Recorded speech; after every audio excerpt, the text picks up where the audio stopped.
ಪರಂ ಶಾಂತಿ Kannada YouTube channel ಪರಂ ಶಾಂತಿ ಬೇಹದ್ ಜ್ಞಾನಕ್ಕೆ ಸ್ವಾಗತ. ಇಂದು ನಾವು ರಿಯಾಲಿಟಿ ಅಂದರೆ ಏನು, ವಾಸ್ತವ ಅಂದರೆ ಏನು ಅನ್ನೋದನ್ನು ತಿಳಿದುಕೊಳ್ಳೋಣ. ನಿಮ್ಮ ಸುತ್ತಲೂ ಒಮ್ಮೆ ನೋಡಿ. ನಿಮಗೆ ಗೋಡೆಗಳು, ಪೀಠೋಪಕರಣಗಳು, ಜನರು, ಆಕಾಶ, ಘನವಸ್ತುಗಳು, ಕಣ್ಣಿಗೆ ಕಾಣಿಸುವ ವಸ್ತುಗಳ ಒಂದು ಸಂಪೂರ್ಣ ಜಗತ್ತೇ ನೀವು ಕಾಣುತ್ತಿರುತ್ತೀರಿ. ಇದು ನಿಜವೆಂದು ಅನಿಸುತ್ತದೆ. ಇದು ಶಾಶ್ವತ ಎಂದು ಅನಿಸುವುದು ಕೂಡ ಉಂಟು. ಆದರೆ ಇದರ ಬಗ್ಗೆ ಒಮ್ಮೆ ಯೋಚಿಸಿ ನೋಡಿ. ನೀವು ಕನಸಿನ ಒಳಗಿದ್ದಾಗ, ಅಂದರೆ ಕನಸನ್ನು ಕಾಣುವಾಗ, ಆ ಕನಸು ನಿಮಗೆ ಸಂಪೂರ್ಣವಾಗಿ ನಿಜವೆಂದು ಅನಿಸೋದಿಲ್ವೇ? ಭಯ, ಸಂತೋಷ, ಜನರು ಎಲ್ಲವೂ ನಿಜವೆಂದೇ ಅನಿಸುತ್ತದೆ. ಆದರೆ ನೀವು ಎಚ್ಚರಗೊಂಡ ತಕ್ಷಣ ಆ ಇಡೀ ಜಗತ್ತು ಮಾಯವಾಗಿ ಬಿಡುತ್ತದೆ. ನಮ್ಮ ಜಾಗೃತ ಜೀವನವು, ಅಂದರೆ ನಮ್ಮ ವಾಸ್ತವದ ಜೀವನವು, ನಾವು ಇನ್ನೂ ಎಚ್ಚರಗೊಳ್ಳದ ಒಂದು ಕನಸಾಗಿರಬಹುದೇ? ಇದು ನಿಜವಾದ ಆಧ್ಯಾತ್ಮಿಕ ಅನ್ವೇಷಣೆಯ ಆರಂಭ ಬಿಂದುವಾಗಿದೆ. ವೇದಗಳು ಮತ್ತು ಉಪನಿಷತ್ತುಗಳು ಸ್ಪಷ್ಟವಾಗಿ ಹೇಳುತ್ತವೆ. ಏನೆಂದರೆ, ನೀವು ಜಾಗೃತ ಜಗತ್ತು ಎಂದು ಕರೆಯುವುದು ಅಂತಿಮ ವಾಸ್ತವವಲ್ಲ. ಇದು ಸಮುದ್ರದ ಮೇಲಿನ ಅಲೆಯಂತೆ. ಇದು ನಿಜ ಎನಿಸಿದರೂ ಕೂಡ ಅದರ ಆಳವಾದ ಶಾಶ್ವತ ಸತ್ಯ ಬೇರೆಯೇ ಆಗಿರುತ್ತದೆ. ಎರಡು ರೀತಿಯ ವಾಸ್ತವಗಳುಂಟು. ಒಂದು ಮಾಯೆ, ಇನ್ನೊಂದು ಪರಮ ಬ್ರಹ್ಮ. ಇದನ್ನು ನಾವು ತಿಳಿದುಕೊಳ್ಳೋಣ. ಮಾಯೆ ಎಂದರೆ ರೂಪಗಳು, ಹೆಸರುಗಳು, ವಸ್ತುಗಳು ಮತ್ತು ಅನುಭವಗಳ ಬದಲಾಗುವ ತಾತ್ಕಾಲಿಕ ಜಗತ್ತು. ಇದು ಎಲ್ಲವೂ ಇದ್ದಂತೆ ತೋರುತ್ತದೆ, ಆದರೆ ಇದು ಅಂತಿಮವಾದ ಸತ್ಯವಾಗಿರುವುದಿಲ್ಲ. ಇನ್ನು ಎರಡನೆಯದಾಗಿ ಪರಬ್ರಹ್ಮ, ಎಲ್ಲ ಅನುಭವಗಳಿಗೆ ಆಧಾರವಾಗಿರುವ ಬದಲಾಗದ ಶಾಶ್ವತವಾದ ಪ್ರಜ್ಞೆ. ಇದಕ್ಕೆ ಯಾವುದೇ ಆರಂಭವಿಲ್ಲ, ಅಂತ್ಯವಿಲ್ಲ, ರೂಪವಿಲ್ಲ ಮತ್ತು ಯಾವುದೇ ಮಿತಿಗಳಿಲ್ಲ. ನೀವು ಒಂದೇ ಸಮಯದಲ್ಲಿ ಎರಡರಲ್ಲೂ ಜೀವಿಸುತ್ತೀರಿ. ನೀವು ಮಾಯೆಯ ಜಗತ್ತಿನಲ್ಲಿ ಬದುಕುತ್ತೀರಿ. ಕೆಲಸಕ್ಕೆ ಹೋಗುವುದು, ಮಕ್ಕಳನ್ನು ಬೆಳೆಸುವುದು, ಎಲ್ಲ ದಿನನಿತ್ಯದ ಕರ್ಮಗಳನ್ನು ಮಾಡುತ್ತಾ, ಜವಾಬ್ದಾರಿಗಳನ್ನೆಲ್ಲ ನಿಭಾಯಿಸುತ್ತಾ, ಈ ಎಲ್ಲ ಚಟುವಟಿಕೆಗಳ ಅಡಿಯಲ್ಲಿ ನೀವು ಶಾಶ್ವತವಾದ ಪ್ರಜ್ಞೆ ಆಗಿದ್ದೀರಾ. ನೀವು ಎಲ್ಲವನ್ನು ಗಮನಿಸುತ್ತಾ, ತಿಳಿದುಕೊಳ್ಳುತ್ತಾ ನೀವು ಅಸ್ತಿತ್ವದಲ್ಲಿದ್ದೀರಾ.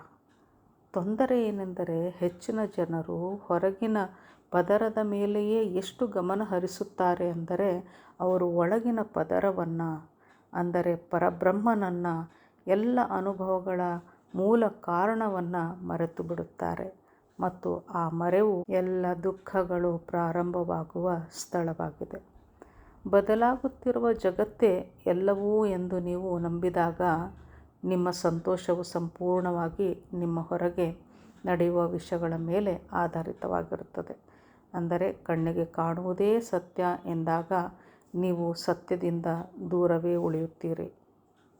ನೀವು ಲಂಗರು ಇಲ್ಲದ ದೋಣಿಯಂತೆ ಆಗುತ್ತೀರಿ. ಆದರೆ ನೀವು ಆಳವಾದ ವಾಸ್ತವವನ್ನು ತಿಳಿಯಲು ಪ್ರಾರಂಭಿಸಿದಾಗ ನಿಮಗೆ ಒಂದು ಲಂಗರು ಸಿಗುತ್ತದೆ, ನಿಮಗೆ ಒಂದು ನೆಲೆ ಸಿಗುತ್ತದೆ. ನಿಮ್ಮೊಳಗೆ ಯಾವುದೂ ತೊಂದರೆಗೊಳಿಸಲಾಗದ ಸಂಪೂರ್ಣ ನಿಶ್ಚಲತೆಯ ಒಂದು ಸ್ಥಳವಿದೆ. ಒಂದು ಸಂಪೂರ್ಣ ಸತ್ಯಮಯ ಪರಮಶಾಂತಿಯ ಸ್ಥಾನವಿದೆ. ಇದನ್ನು ಬಾಪೂಜಿಯವರು ಪರಮಶಾಂತಿ, ಪರಮೋಚ್ಚ ಶಾಶ್ವತ ಶಾಂತಿ ಎಂದು ಕರೆಯುತ್ತಾರೆ. ಆರಂಭದ ಬಿಂದು, ದಿ ಸ್ಟಾರ್ಟಿಂಗ್ ಪಾಯಿಂಟ್. ಈ ಪ್ರಯಾಣವು ಸಾವಿರಾರು ವರ್ಷಗಳಿಂದ ಉಪನಿಷತ್ತುಗಳು ಹೇಳುತ್ತಿರುವ ಒಂದು ಸರಳ ಆದರೆ ಶಕ್ತಿಯುತವಾದ ಪ್ರಶ್ನೆಯೊಂದಿಗೆ ಪ್ರಾರಂಭವಾಗುತ್ತದೆ. ಅದುವೇ, ನಾನು ಯಾರು? ನಿಮ್ಮ ಹೆಸರಲ್ಲ, ನಿಮ್ಮ ಕೆಲಸವಲ್ಲ, ಅಥವಾ ನಿಮ್ಮ ರಾಷ್ಟ್ರೀಯತೆಯಲ್ಲ. ಆದರೆ ಅತ್ಯಂತ ಆಳವಾದ ಮಟ್ಟದಲ್ಲಿ ನೀವು ಯಾರು? ಆ ಪ್ರಶ್ನೆಯೇ ಒಂದು ಹೆಬ್ಬಾಗಿಲು. ನೀವು ಈ ಬಾಗಿಲನ್ನು ತೆರೆಯಲು ಪ್ರಯತ್ನಿಸಿದಾಗೆಲ್ಲ ಹೊರಗಿನ ಘಟನೆಗಳಿಂದ ನಿಮ್ಮ ಶಾಂತಿ ಎಷ್ಟು ಬಾರಿ ಭಂಗಗೊಳ್ಳುತ್ತದೆ ಎಂಬುದನ್ನು ಗಮನಿಸಿ. ನಾನು ಯಾರು? ಆತ್ಮ ಮತ್ತು ದೇಹ ಅತ್ಯಂತ ಪ್ರಮುಖವಾದಂತಹ ಪ್ರಶ್ನೆ. ಒಬ್ಬ ವೈದ್ಯರು ಹೀಗೆ ಹೇಳುತ್ತಾರೆ ಎಂದು ಊಹಿಸಿಕೊಳ್ಳಿ. ನಾನು ನಿಮಗೆ ಚಿಕಿತ್ಸೆ ನೀಡುವ ಮುನ್ನ ನೀವು ಯಾರು ಎಂದು ನನಗೆ ತಿಳಿಯಬೇಕು. ನೀವು ನಿಮ್ಮ ಹೆಸರನ್ನು ಹೇಳುತ್ತೀರಿ. ಅದಕ್ಕೆ ವೈದ್ಯರು, ಇಲ್ಲ, ನಿಮ್ಮ ಹೆಸರು ನನಗೆ ಗೊತ್ತು, ಆದರೆ ನೀವು ಯಾರು ಎಂದು ಮತ್ತೆ ಪ್ರಶ್ನೆ ಮಾಡುತ್ತಾರೆ. ನಿಮ್ಮ ಬಳಿ ನೀಡಲು ಕೇವಲ ಲೇಬಲ್ಗಳು ಮಾತ್ರ ಇರುತ್ತವೆ, ಅಂದರೆ ನಿಮ್ಮ ಉದ್ಯೋಗ, ರಾಷ್ಟ್ರೀಯತೆ, ಧರ್ಮ, ಕುಟುಂಬದಲ್ಲಿನ ಪಾತ್ರ. ಆದರೆ ಇವುಗಳಲ್ಲಿ ಯಾವುದು ನಿಜವಾಗಿಯೂ ನೀವಲ್ಲ. ಇವೆಲ್ಲವೂ ಬಟ್ಟೆಗಳಂತೆ. ಇವೆಲ್ಲವನ್ನು ತೆಗೆದುಹಾಕಿದ ಮೇಲೂ ಒಂದು ಉಳಿಯುತ್ತದೆ, ಅದೇ ನೀವು. ದೇಹವು ನೀವಲ್ಲ. ನಿಮ್ಮ ದೇಹವು ಯಾವಾಗಲೂ ಬದಲಾಗುತ್ತಿರುತ್ತದೆ, ಆದರೆ ನಿಮ್ಮ ಬಾಲ್ಯದಲ್ಲಿ ಇದ್ದ ಅದೇ ನಾನು ಎಂಬ ಭಾವನೆ ಈಗಲೂ ಇದೆ. ಯಾವುದೋ ಒಂದು ಬದಲಾಗದೆ ಸ್ಥಿರವಾಗಿ ಉಳಿದಿದೆ. ರಸ್ತೆಯಲ್ಲಿ ಚಲಿಸುತ್ತಿರುವ ಒಂದು ಕಾರಿನ ಬಗ್ಗೆ ಯೋಚಿಸಿ. ಒಂದು ದಿನ ಅದು ಕೆಟ್ಟು ಹೋಗುತ್ತದೆ, ಆದರೆ ಚಾಲಕನೇ ಆ ಕಾರು ಆಗಿರುವುದಿಲ್ಲ. ಚಾಲಕನು ಕಾರಿನಿಂದ ಹೊರಗೆ ಬಂದು ಮುಂದೆ ಸಾಗುತ್ತಾನೆ. ಅದೇ ರೀತಿಯಲ್ಲಿ ನಿಮ್ಮ ದೇಹವೇ ಕಾರು, ನೀವೇ ಆತ್ಮ, ಶುದ್ಧ ಚೇತನ ಆತ್ಮ, ಅಂದರೆ ಆ ಕಾರಿನ ಚಾಲಕ. ದೇಹಕ್ಕೆ ಕಾಯಿಲೆ ಬಂದಾಗ ಆತ್ಮಕ್ಕೆ ಕಾಯಿಲೆ ಬರುವುದಿಲ್ಲ. ದೇಹವು ಸತ್ತಾಗ ಆತ್ಮವು ಸಾಯುವುದಿಲ್ಲ. ಮನುಷ್ಯನ ಆತ್ಮದ ಮೇಲೆ 5 ಪದರಗಳಿವೆ. ಭೌತಿಕ ದೇಹ ಮೊದಲನೆಯದು, ನೀವು ಕಾಣಬಹುದಾದಂತಹ ಮತ್ತು ಸ್ಪರ್ಶಿಸಬಹುದಾದಂತಹ ದೇಹ. ಎರಡನೆಯ ಪದರು ಶಕ್ತಿ, ಎನರ್ಜಿ ಬಾಡಿ, ದೇಹವನ್ನು ಜೀವಂತವಾಗಿಡುವಂತಹ ಪ್ರಾಣಶಕ್ತಿ. ಮೂರನೆಯ ಪದರು ಮಾನಸಿಕ ದೇಹ, ನಿಮ್ಮ ಆಲೋಚನೆಗಳು, ಭಾವನೆಗಳು ಮತ್ತು ಆಸೆಗಳು ಇದರಲ್ಲಿದೆ. ಇನ್ನು ನಾಲ್ಕನೆಯದು ವಿಜ್ಞಾನಮಯ ದೇಹ, ಬುದ್ಧಿಯ ಪದರ, ಅಂದರೆ ಆಳವಾದ ಬುದ್ಧಿವಂತಿಕೆ ಮತ್ತು ಸತ್ಯವನ್ನು ಅರ್ಥ ಮಾಡಿಕೊಳ್ಳುವಂತಹ ಸಾಮರ್ಥ್ಯ. ಇನ್ನು ಐದನೆಯ ಪದರು ಆನಂದ ದೇಹ, ಆಳವಾದ ಪ್ರಶಾಂತವಾದ ಆನಂದದ ಪದರು. ಈ ಎಲ್ಲ ಪದರುಗಳ ಆಚೆಗೆ ಕೇಂದ್ರದಲ್ಲಿ ಏನಿದೆ, ಅದೇ ಶುದ್ಧ ಅರಿವು, ಅದೇ ಆತ್ಮ, ಎಂದಿಗೂ ಬದಲಾಗದ ಸಾಕ್ಷಿ. ಪ್ರಸ್ತುತ ಕ್ಷಣದಲ್ಲಿ ನಿಮ್ಮ ಸುತ್ತಲಿರುವ ಕೋಣೆಯನ್ನು ಮತ್ತು ನಿಮ್ಮ ಸ್ವಂತ ಆಲೋಚನೆಗಳನ್ನು ಗಮನಿಸುತ್ತಿರಿ. ಯಾವುದೇ ಆಲೋಚನೆ ಮೂಡುವ ಮುನ್ನವೇ ಇರುವ ಆ ತಿಳುವಳಿಕೆ, ಆ ಅರಿವೇ ಆತ್ಮವಾಗಿದೆ. ಋಗ್ವೇದವು ಇದನ್ನು ಹೀಗೆ ವಿವರಿಸುತ್ತದೆ. ಒಂದೇ ಮರದಲ್ಲಿ 2 ಹಕ್ಕಿಗಳು ಕುಳಿತಿರುತ್ತವೆ. ಒಂದು ಹಕ್ಕಿ ಹಣ್ಣನ್ನು ತಿನ್ನುತ್ತಾ ಸುಖ ಹಾಗೂ ದುಃಖವನ್ನು ಅನುಭವಿಸುತ್ತಿದೆ. ಇನ್ನೊಂದು ಹಕ್ಕಿ ಕೇವಲ ಅದನ್ನು ಗಮನಿಸುತ್ತಾ ಇದೆ, ಸಾಕ್ಷಿ ಭಾವದಲ್ಲಿದೆ. ಹಣ್ಣನ್ನು ತಿನ್ನುವ ಹಕ್ಕಿಯೇ ಮನಸ್ಸು ಮತ್ತು ದೇಹ, ಕೇವಲ ಗಮನಿಸುವಂಥ ಹಕ್ಕಿಯೇ ಆತ್ಮವಾಗಿದೆ. ನಾವು ಏಕೆ ಇದನ್ನೆಲ್ಲ ಮರೆತಿದ್ದೇವೆ? ಹುಟ್ಟಿನಿಂದಲೇ ಪ್ರತಿಯೊಂದು ಸಂಕೇತವೂ ದೇಹದ ಕಡೆಗೆ ಬೆರಳು ಮಾಡಿ ತೋರಿಸುತ್ತದೆ. ಸಮಯ ಕಳೆದಂತೆ ನಾವು ದೇಹ ಭಾವವನ್ನು ಬೆಳೆಸಿಕೊಳ್ಳುತ್ತಾ ಹೋಗುತ್ತೇವೆ. ಅಂದರೆ ನಾನೇ ಈ ದೇಹ ಎಂಬ ಗಾಢವಾದ ನಂಬಿಕೆ ನಮ್ಮಲ್ಲಿ ಬೆಳೆಯುತ್ತಾ ಹೋಗುತ್ತದೆ. ಈ ತಪ್ಪು ಗುರುತಿಸುವಿಕೆಯೇ ಎಲ್ಲ ದುಃಖಗಳ ಮೂಲವಾಗಿದೆ. ಆದರೆ ಮರೆತು ಹೋಗಿರುವುದನ್ನು ಮತ್ತೆ ನೆನಪಿಸಿಕೊಳ್ಳಬೇಕು. ಈ ದೇಹ ಪ್ರಜ್ಞೆಯನ್ನು ಅರ್ಥ ಮಾಡಿಕೊಳ್ಳುವುದು, ದೇಹ ಭಾವ ಎಲ್ಲ ದುಃಖಗಳ ಮೂಲ ಕಾರಣ. ಎಲ್ಲ ಮಾನವ ದುಃಖಗಳಿಗೆ ಒಂದೇ ಒಂದು ಮೂಲ ಕಾರಣ ಎಂದು ಪ್ರಾಚೀನ ಗ್ರಂಥಗಳು ಬೆರಳು ಮಾಡಿ ತೋರಿಸುತ್ತಿರುವುದು ಇದೇ ದೇಹ ಭಾವಕ್ಕೆ. ನಾನು ಈ ದೇಹ ಎಂಬ ಗಾಢವಾದ ನಂಬಿಕೆ, ದೇಹ ಭಾವ, ನಾನೊಂದು ಶರೀರವೆಂಬ ನಂಬಿಕೆ, ಇದೆಲ್ಲವೂ ನಮ್ಮ ಇಡೀ ಜೀವನವನ್ನು ನಿಯಂತ್ರಿಸುವ ಒಂದು ಗಾಢವಾದ ಭಾವನೆಯಾಗಿದೆ. ಯಾರಾದರೂ ನಿಮ್ಮ ರೂಪವನ್ನು ನಿಂದಿಸಿದಾಗ ನಿಮಗೆ ನೋವಾಗುತ್ತದೆ.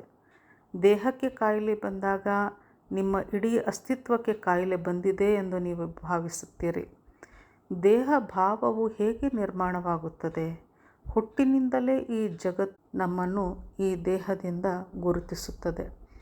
ಇವನು ಗಂಡು ಮಗು, ಈ ಮಗು ತುಂಬ ಸುಂದರವಾಗಿದೆ, ಹೀಗೆ ಜೀವನವೆಲ್ಲ ಕಳೆಯುತ್ತಾ ಇಡೀ ಗುರುತು ನಮ್ಮ ಈ ದೇಹದ ಮೇಲೆಯೇ ಆಧಾರಿತವಾಗಿರುತ್ತದೆ. ಆತ್ಮವು ಎಷ್ಟು ಆಳವಾಗಿ ಹೂತು ಹೋಗಿರುತ್ತದೆ ಎಂದರೆ ಹೆಚ್ಚಿನ ಜನರಿಗೆ ಅದು ಇದೆ ಎಂದೇ ತಿಳಿಯುವುದಿಲ್ಲ. ಈ ದೇಹ ಪ್ರಜ್ಞೆಯ 5 ಪರಿಣಾಮಗಳೆಂದರೆ ಮೋಹ, ಇದು ನಾನು, ನನ್ನ ಮನೆ, ನನ್ನ ಮಕ್ಕಳು, ನನ್ನ ಹೆಸರು, ಕೀರ್ತಿ, ಆಸ್ತಿ, ಅಂತಸ್ತು. ಎರಡನೆಯದಾಗಿ ಅಹಂಕಾರ, ನಾನು ಎಂಬ ಭಾವನೆ, ನಾನೇ ಕರ್ತ, ನಾನೇ ಆ ವ್ಯಕ್ತಿಗಿಂತ ಶ್ರೇಷ್ಠ. ಇನ್ನೊಂದು ಕಾಮ, ಆಸೆ, ನಿರಂತರವಾಗಿ ಸುಖದ ಬೆನ್ನಟ್ಟಿ ಓಡುವುದು. ಎಂದಿಗೂ ಸಂಪೂರ್ಣ ತೃಪ್ತಿ ಅನ್ನುವುದೇ ಸಿಗುವುದಿಲ್ಲ. 4ನೇದಾಗಿ ಕ್ರೋಧ ಅಥವಾ ಕೋಪ, ಅಹಂಕಾರಕ್ಕೆ ಧಕ್ಕೆಯಾದಾಗ ಕೋಪವು ಉಂಟಾಗುತ್ತದೆ. 5ನೇದಾಗಿ ಭಯ, ನಷ್ಟ ಮತ್ತು ಮರಣದ ಬಗೆಗಿನ ನಿರಂತರ ಹಿನ್ನೆಲೆಯೇ ಭಯ.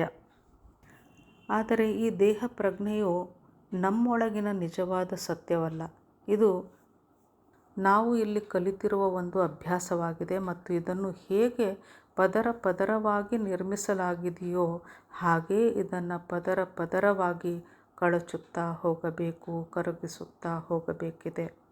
ಅದಕ್ಕೆ ನಾವು ಏನು ಮಾಡಬೇಕು ಎಂಬ ಪ್ರಶ್ನೆಗೆ ನಾವು ಪ್ರತಿ ಸೆಕೆಂಡು ಕೂಡ ನಮ್ಮ ಮೇಲೆ ಗಮನವನ್ನು ಇಡುತ್ತಾ ಹೋಗಬೇಕು.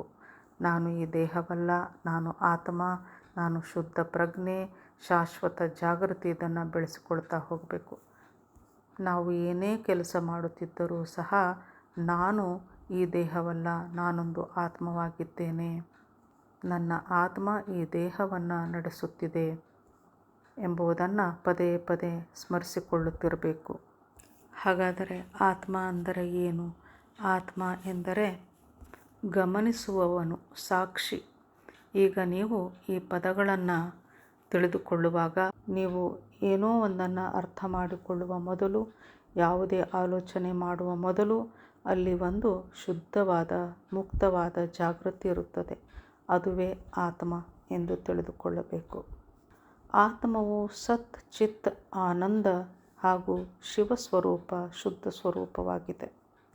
ಸತ್ ಎಂದರೆ ಶಾಶ್ವತ, ಎಂದಿಗೂ ಹುಟ್ಟುವುದಿಲ್ಲ, ಎಂದಿಗೂ ಸಾಯುವುದೂ ಇಲ್ಲ.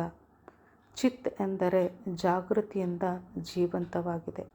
ಆನಂದ ಅಂದರೆ ಬೇಷರತ್ತಾದ ಶಾಂತವಾದ ಆನಂದದಿಂದ ಆತ್ಮವು ತುಂಬಿ ತುಳುಕುತ್ತಿದೆ. ಶಿವ ಅಥವಾ ಶುದ್ಧ, ಮಂಗಳಕರ. ಯಾವುದೇ ಕರ್ಮವು ಇದನ್ನು ಸ್ಪರ್ಶಿಸಲು ಸಾಧ್ಯವಿಲ್ಲ. ಇದು ಯಾವಾಗಲೂ ಶುದ್ಧವಾಗಿರುತ್ತದೆ, ಯಾವಾಗಲೂ ಸಂಪೂರ್ಣವಾಗಿರುತ್ತದೆ.